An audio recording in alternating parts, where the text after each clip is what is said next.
My question is to Black people, when are you going to learn some self-respect and some self-love and stop selling out your brothers and your sister for 30 shillings?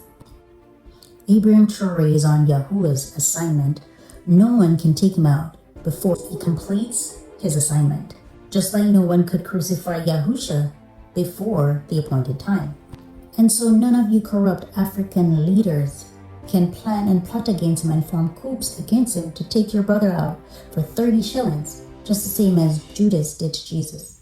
My message to Black people is have some self-respect, have some self-love. We are hated on all four corners of the earth, and that's because a lot of us are too easily compromised. Most of us don't have any values or morals. We have a price. All the colonizer needs to do is name their price, and we as Black people are quick to sell each other out. My people understand group economics. Every nation practices group economics except for my people. You know that you don't have to like each other to work together and to build together? Observe other nations. When it's time to build, they come together. They protect their legacy. They stay informed about their history so that they don't repeat the same mistakes. They understand the game of survival. Even animals, the animals in the field understands the game of survival. So tell me, my people, are we so far gone that we don't remember who we are? We don't remember who we are, none at all. You know, look, sir. Are we aware of what time it is? That 400 years of slavery is up. The curse has expired, and now it's time for the Israelites to reap their inheritance from their father Yahuwah. Our covenant with our father will be restored, but most of us out here are found fool of ourselves. It's like we have this Stockholm syndrome. We don't want to let go of Pharaoh. We don't want to leave Babylon. We don't want to emancipate ourselves from mental slavery. It's as if we want to repeat another 400 years of slavery. Well, let me tell you now, me not unite with you. Black people, if you don't wake up right now, you just go forfeit on a covenant and inheritance back over to the Gentiles. And the remnant not depend that we don't know. So unfortunately, we're gonna have to set ourselves apart from one. At this point, whoever gets left behind, it's by choice. We're living in the information age where knowledge has been increased. So if you're not curious about your history, the laws and commandments of your father Yahuwah, and out of rebellion you refuse to believe that Yahusha is the Mashiach, the one true Messiah, the anointed one, it's simply because you chose not to know.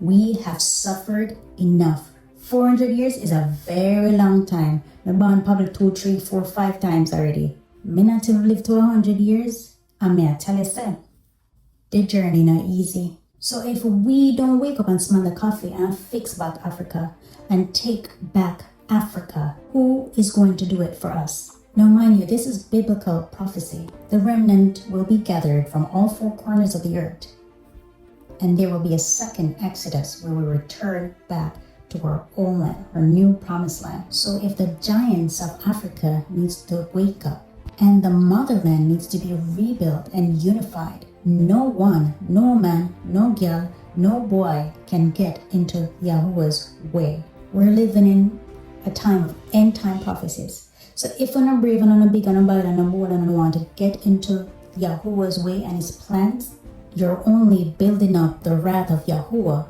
for yourselves. Listen, don't worry about Trump. Trump is fulfilling his side of prophecy too. Orange Man have already said it out of his own mouth. He is not going to heaven and he knows that he's going to hell. And so his plan is to make sure that he lives his best life. Because after the day of judgment, it's hell, fire, and torture for the wicked for eternity. And yes, they did went in multiple times and took out our leaders like Gaddafi. But the people are wide awake now. You can't just run in Traoré like that and take down our leader. We know better now, right? We know better now to protect our leaders. So it's time to take back what is rightfully ours. Take ownership of our inheritance from our Father. But not every skinship is kinship, right? Not all of us will make it to the promised land. In the book of Joshua 5:13, states, while Joshua was near Jericho, he looked up and saw right in front of him a man standing, holding his drawn sword.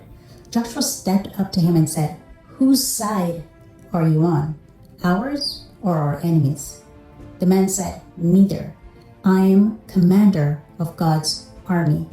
I've just arrived." Joshua fell face down to the ground and worshipped. He asked, "What orders does my master have for his servant?" That's the same question that Yahuwah has for the Israelites of today. Whose side are you on? Are you for us or are you for the enemy's camp? In the past, you said you were for us. You were for the tribe of Judah, but you sold us out into slavery. Yes, we have forgiven you. But have you changed from your wicked ways? The spirit of pride, greed, and gluttony still seems to be at the forefront of your agendas. And that's why it's necessary in the last days for Yahuwah to separate the wheat from the tare. And unfortunately, the Gentiles will take a lot of you guys' place because of your rebellion and your refusal to repent. The wicked shall not inherit the kingdom of heaven. This is a time of decision. If we're not in alignment with the will of Yahuwah, we are against it. And I'm telling you, time is up. The devil is running out of time. And if we don't get ourselves right and draw nigh to Yahuwah, we just might get left behind. Some of us, that is. We're now in the appointed time of Yahuwah, Kairos time, not Chronos time. And so the book of Revelations isn't waiting on nobody. Whether or not we choose to return back to our Father, our God, Adonai, the trumpets will sound and everything in divine order will fall in its right place. So if you belong to the kingdom of Satan and 30 shillings is more important to you than eternal salvation, you shall perish in the pits of hell with him. So don't ask us to petition for you when the sons of Jacob inherits the new Jerusalem, because we were walking in obedience and by faith in our God. Look around you, just take a look around. Everybody is securing their kingdom. Where is Africa's kingdom? We currently don't have one. And the brave young king that chose to rise up, Abraham Traoré, take charge of his future and his nation's future. Some little cockroach, some little coward wants to take him out. And this is a huge infested mindset in the Black community. You have to think more long-term instead of short-term. If you don't understand, this is not checkers, this is chess. This is a long-term game. This game is about survival, surviving as a nation. If you don't understand that and understand how important group economics is, you'll always compromise and compromise your own community at that. Listen, Rome wasn't built in a day, baby. And so it will take time for us to rebuild. If we keep taking handouts, we will remain in the same place for the next 400 years, even though by then the clock will run out. The Jewish people didn't rebuild their communities within a year.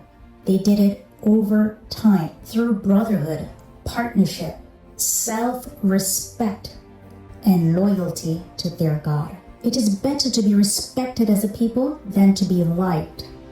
And so the patriarch is respected when he protects his community, protects his women, protects his children, and provides for them.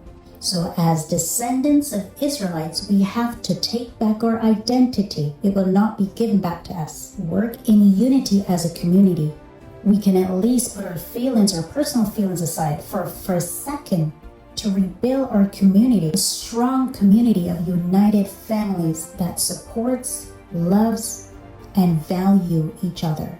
Then, my people, we can ask those things of the world. We can ask the world to respect us because we respect ourselves. My people, silver and gold may vanish away, but if you humble yourselves and return back to your God, Yahuwah, his covenant will remain.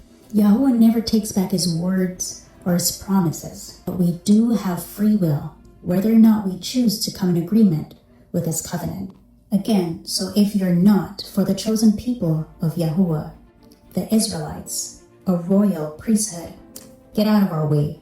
You have the free will of staying in Egypt, of bowing down to the gods of Pharaoh. But keep in mind, Yahweh's grace has a timeline, and his prophecy shall fulfill. The sons of Jacob shall rise, and their enemies shall become their footstool. Shalom. My people, listen, we are not here for ourselves. We're here for Yahuwah's purpose so he can get the glory. Even though sometimes we can forget that, very swiftly Yahuwah will humble us and remind us who is the great I am, and that all the glory belongs to the Almighty God of all gods, the God of Israel. So if we need to leave people behind, that's what we have to do. We're not here for our family. We're not here for our friends. We're not here for ourselves. We are all here on Yahuwah's assignment. However, it is our decision whether or not we accept our calling. Yahuwah gave us all our gifts, our own superpowers. Some of us use our gifts to serve the kingdom of Satan, while some of us chose the straight and narrow path, the path of most resistance. Because to inherit the kingdom of Yahuwah, we have to bear our cross like Yahusha. We have to die to our flesh in order to live eternally. We are like warriors, light warriors on the battlefield of earth, fighting the battle between good and evil. Saints, we have to walk through the fire in order to be refined. The earth is our training ground, and we must pass the test so that we can share our testimonies to help others that are lost in the world, to share the good gospel of Yahusha so that they too can receive a new life from the bondage of sin and be reborn through baptism, to crucify our old self like Christ did and be raised to walk in the new life of his promise. The book of Joel 2:28 declares, "And I will pour out my spirit on all flesh. Your sons and your daughters shall prophesy." Now, some may argue that Abraham Traoré was born in the 1980s. I mean, he's like a young prince. He's only in his 30s. Yet, he has made a huge difference in the short period of time as the leader of Burkina Faso, an African country. Keep in mind, we've had several other leaders, corrupt leaders that is, in Africa, for decades and centuries. They all sat there with glutton and greed, collecting their 30 shillings, only to watch Africa suffer daily. Now, a lot of baby boomers are not going to like what I'm about to say, but y'all need to get your big foot out of the way. For decades and centuries, you have been gatekeeping our future. But Gen Zs and millennials are now here, and we are a generation of change. Traoré is doing what needs to be done, not just for the future generation to survive, but to also thrive. The average age of our current leaders are in their 60s, 70s, some of them in their 80s. You all had your chance to make a difference. And based on the results, it seems like we're drinking the same expired milk for the past decades. And as the younger generation, we're ready to try some fresh milk. It's time to throw the spoiled milk out. We don't all have to share the same taste bud, but let's just try a new, fresh perspective. Because so far, Abraham's ideas have been working. Burkina Faso is planting their own produce, building their own manufacturing plants, packaging their own products. This should not be so foreign to the diaspora. And if this is a threat to create for ourselves, to produce for ourselves, and to grow our own food, if this is a threat to the other international markets, at this point it is a them problem, because this has been an African problem for centuries. The EAP, which is the Eastern and European Partnership, was formally launched in Prague in 2009. My people, this agreement has crippled Africa as a nation, forcing market destabilization in Africa, favoring processed European foods, and threatening local African industries, especially small-scale agriculture, without sufficient benefits for the African nation. My people, we must break these colonial patterns. Let me remind you, as a community, we have the labor force, we have the land, we have the resources already. We are just not managing them well or confident in the value that we bring to the table. And so now we must demand reciprocity and fair market trading. I mean, other nations do it, so why can't we? That's where Abraham Traoré comes in. We are taking back ownership of our land and our children's future. Anyone that wants to go back to Master's house on the plantation, be my guest. But as for my generation, we will not settle for less. If our only option is to walk through the mud in order to get off the plantation and find temporary shelter in the wilderness and rely solely on the provisions of manna from Yahuwah, then we'll just have to do what we have to do in order to make a change. And so, beloveds, it's time to change the guards. Saints of Yahuwah, we are one nation under Israel, not two. A lot of nations are shaking in their boots because one day we will become the United States of Africa with a united currency for Africans. So again, let's not be short-sighted and focus on the bigger picture, which is the restoration of Africa and the 12 tribes of Israel. For oh, what a day it will be when Yahusha signals the angel to blow the trumpet, to gather the saints from all four corners of the earth and guide us to the new promised land. For Mr. Babylon shall receive its judgment, my people, and for that Babylon fears the day when the head becomes the tail and the tail becomes the head. Yahuwah doesn't need to repeat his words. So when Pharaoh refuses to let his people go and return their treasures back to them and their reparations, while they stick their necks out with a hardened heart, he shall bring them to their knees. Revelations chapter 17 and chapter 18 refers to her as the great mystery Babylon, the mother of harlots. In 1 hour, the great city of mystery Babylon will be destroyed, and it will be no more. For it has become a city for demons and unclean spirits. And so an angel will come down from heaven with great authority, and before you know it, Babylon is fallen.